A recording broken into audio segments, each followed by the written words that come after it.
এই রাখি বন্ধনে ভাইদের মিষ্টি খাওয়ানোর জন্য এবার থেকে আর বাইরে থেকে মিষ্টি কিনতে হবে না। বাড়িতেই বানিয়ে ফেলুন একদম অল্প সময়ে অল্প খরচে দানাদার লাড্ডু। এই লাড্ডু একটা দুটো খেলে কিন্তু মন ভরবে না। ভাইদের যদি একটা খান আর একটা চেয়ে খাবে, এতটাই মোলায়েম, মুখে দেওয়া মাত্র মিলিয়ে যাবে। তাহলে চলুন আজকের এই রেসিপিটাও পুরোটা দেখার অনুরোধ রইল। এই লাড্ডুটা বানানোর জন্য এখানে নিয়েছি প্রায় 200 গ্রাম মতো মুগ ডাল। আজকে মুগ ডাল দিয়ে লাড্ডুটা তৈরি করব একদম হেলদিভাবে। এবার ডালটাকে খুব ভালোভাবে কয়েকবার জল দিয়ে ধুয়ে নেব। যেহেতু এই ডালটার মধ্যে অনেক ময়লা আছে, তাই ভালোভাবে ধুয়ে নিলে কিন্তু ভালো হয়। প্রায় 2 বার মতো জল পাল্টে পাল্টে এই ডালটাকে ভালোভাবে ধুয়ে নেব। দেখুন ডালটাকে ভালোভাবে ধুয়ে নিয়েছি, ডালটা কিন্তু এখন পরিষ্কার হয়ে গেছে। এবার চলুন রান্নাটা করে নিই। গ্যাস জ্বালিয়ে একটা ফ্রাই প্যান বসিয়ে দিয়েছি। এবার এর মধ্যে সমস্ত ডালটাকে জল ঝরানো দিয়ে দেব। এর মধ্যে কিন্তু আমি ঘি বা তেল কিছুই দিইনি, শুকনো অবস্থায় ডালটাকে দিয়ে দিলাম। এবার এই ডালটাকে অনবরত নাড়াচাড়া করতে থাকবো। দেখবেন আস্তে আস্তে এই জলটা শুকিয়ে আসবে আর ডালটা কিন্তু খুব ভালোভাবে একটু কটমটে করে ভেজে নিতে হবে, তাহলেই কিন্তু ভালো লাগবে খেতে। আপনারা চাইলে ঘি বা তেল দিয়েও এটাকে কিন্তু ভেজে নিতে পারেন। আমি শুধুই এটাকে নেড়েচেড়ে একটু ভেজে নিচ্ছি। এই দেখুন বন্ধুরা, খুব সুন্দরভাবে কিন্তু নেড়েচেড়ে ডালটাকে ভেজে নিয়েছি। ডালটা একটু মুখে দিয়ে দেখে নেবেন, যদি একটু দাঁতের মধ্যে ভেঙে যায় সাথে সাথে দেওয়ার, তাহলেই বুঝবেন কিন্তু ডালটা ভাজা হয়ে গেছে। এবার এই ডালটা কিন্তু এর থেকে আর বেশি ভাজবো না, ভালোভাবে ভাজা হয়ে গেছে, সুন্দর একটা সুগন্ধ বেরিয়ে গেছে। এটা আমি নিচ্ছি। গ্যাস জ্বালিয়ে আরেকটা কড়াই বসিয়ে এর মধ্যে দিয়ে দিচ্ছি 1 লিটার মতো গরুর ফুল ফ্যাট দুধ। এবার এই দুধটাকে খুব ভালোভাবে ঘন করে জাল করে নিতে হবে। গরুর দুধের পরিবর্তে আপনারা চাইলে কিন্তু গুঁড়ো দুধটাও দিতে পারেন, তাতেও কিন্তু বেশ ভালো লাগবে খেতে। এবার গ্যাসের ফ্লেমটা একদম লোতে রেখে এই দুধটাকে একটু ঘন হওয়ার জন্য জাল হতে দেবো। আর এদিকে একটা মিক্সির জার নিয়ে নিয়েছি। এবার ডালটাকে যে রেখেছিলাম সেটা কিন্তু ঠান্ডা হয়ে গেছে।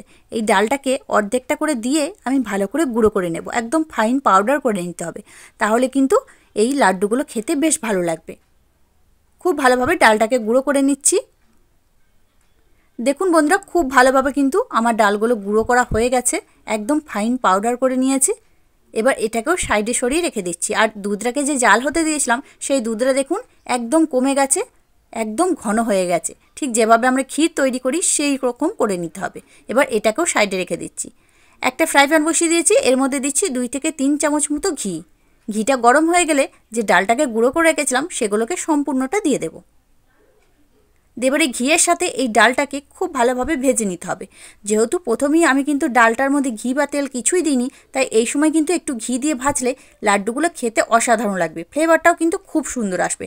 আপনারা যদি প্রথমেই ডালটাকে একটু ঘি দিয়ে ভেজে নেন, তাহলে কিন্তু এখন আর ঘি দেওয়ার প্রয়োজন নেই। তবে ঘিটা দিলে কিন্তু খুব ভালো লাগবে বন্ধুরা, 2 বারেও ঘিটা দিতে পারেন, কোনো অসুবিধা নেই। এবার খুব ভালোভাবে এই ডালটাকে এই ঘিয়ের সাথে একটু মিশিয়ে নেব। লো ফ্লেমে রেখে ভালোভাবে মিশিয়ে নিতে হবে। দেখবেন আস্তে আস্তে খুব সুন্দরভাবে ডালটা কিন্তু আবারও ভাজা হয়ে যাবে। এই দেখুন বন্ধুরা, কত সুন্দরভাবে ডালটা ভাজা হয়ে গেছে, একদম মিশে গেছে। এবার যে দুধটাকে আমি ঘন করে জাল করে রেখেছিলাম সেই সম্পূর্ণ দুধটাকে এর মধ্যে দিয়ে দেব।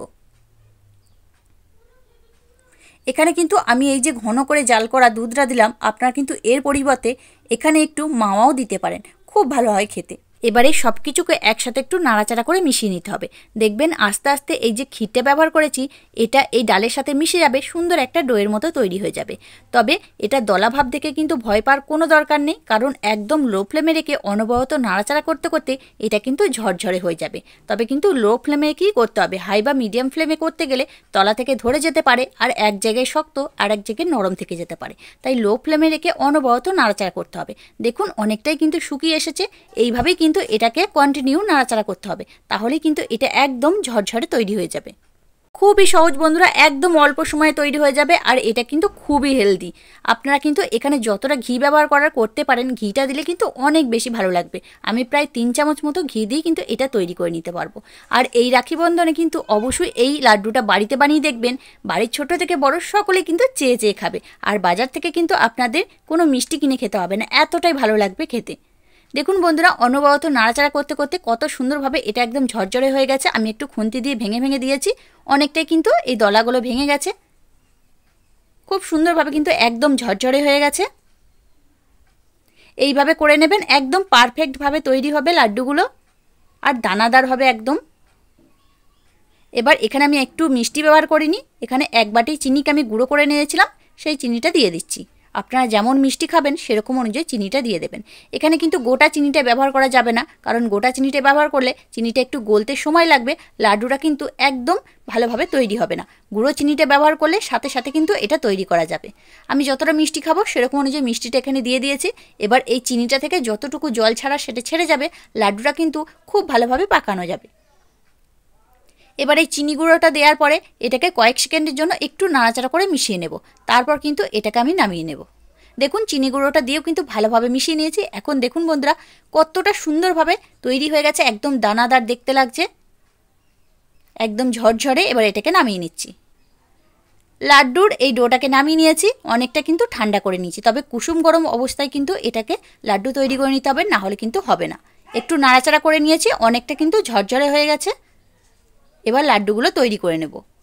যতটা বড় লাড্ডুটা তৈরি করতে চান সেরকম অনুযায়ী এই লাড্ডু গুঁড়োটা নিয়ে নেবেন, দিয়ে হাত দিয়ে চেপে চেপে ঠিক যেভাবে লাড্ডু বানায় সেইভাবে করে নিচ্ছি। দেখুন কত সহজে তৈরি হয়ে গেল। ওপর থেকে দেখতে ভালো লাগার জন্য একটা করে কিশমিশ আমি দিয়ে দিলাম। আপনারা কিন্তু চাইলে এখানে মগজ বীজটাও দিতে পারেন, আমার কাছে ছিল না তাই আমি দিতে পারিনি। একটা তৈরি হয়ে গেল আমার লাড্ডু, আবারও একটা ওই একইভাবে তৈরি করে নিচ্ছি। আপনারা ছোট বড় যে কোনো মাপের কিন্তু তৈরি করে নিতে পারেন। এই দেখুন আবার একটা তৈরি হয়ে গেছে, ওই একইভাবে আবার একটা কিশমিশ দিয়ে দিলাম। এবার এইভাবে সবগুলোকে তৈরি করে নিচ্ছি। তৈরি হয়ে গেল রাখি বন্ধন স্পেশাল মুগ ডালের দানাদার লাড্ডু। এই লাড্ডুটা একবার বানিয়ে দেখবেন, বাড়িতে ভাই দাদারা কিন্তু একদম চেয়ে চেয়ে খাবে, আপনার কাছে এটাই খেতে চাইবে অন্য কোনো মিষ্টি বাদ দিয়ে। এতটাই সুন্দর হয় বন্ধুরা, আর বানানো তো খুবই সহজ, আর এত সুন্দরভাবে তৈরি হয়ে গেছে। দেখুন এটা কিন্তু বাজারে কিনে পাবেন না, খুবই হেলদিভাবে তৈরি করেছি। এইভাবে বাড়িতে বানিয়ে দেখবেন, একটার জায়গায় দুটো খেলেও কিন্তু কোনো রকম অসুবিধা হবে না। প্রত্যেকটাই দেখুন কত সুন্দরভাবে তৈরি হয়েছে, একদম দানাদার, আর মুখে দেয়া মাত্র কিন্তু মিলিয়ে যাবে, খেতে অপূর্ব সুন্দর। বন্ধুরা অবশ্যই কিন্তু এইভাবে এই লাড্ডুটা বানিয়ে দেখবেন। তাহলে বন্ধুরা আজকে আমার এই লাড্ডু রেসিপিটা আপনাদের কাছে কেমন লাগলো সেটা কিন্তু অবশ্যই কমেন্টের মাধ্যমে জানিয়ে দেবেন। দেখে যদি একটু ভালো লেগে থাকে লাইক দিতে ভুলবেন না। চ্যানেলটিকে যদি এখনও সাবস্ক্রাইব করা না থাকে চ্যানেলটিকে সাবস্ক্রাইব করে নেওয়া অনুরোধ রইল। তার সাথে পাশে থাকা বেল আইকনটি প্রেস করে দেবেন, আমি যখনই কোনো ভিডিও দেবো তার নোটিফিকেশন সবার আগে পাওয়ার জন্য। তাহলে আজকের মতো এখানেই, আবারও ফিরে আসছে অন্য কোনো দিন অন্য একটা রেসিপি নিয়ে। ততক্ষণ আপনারা ভালো থাকবেন, সুস্থ থাকবেন। ধন্যবাদ।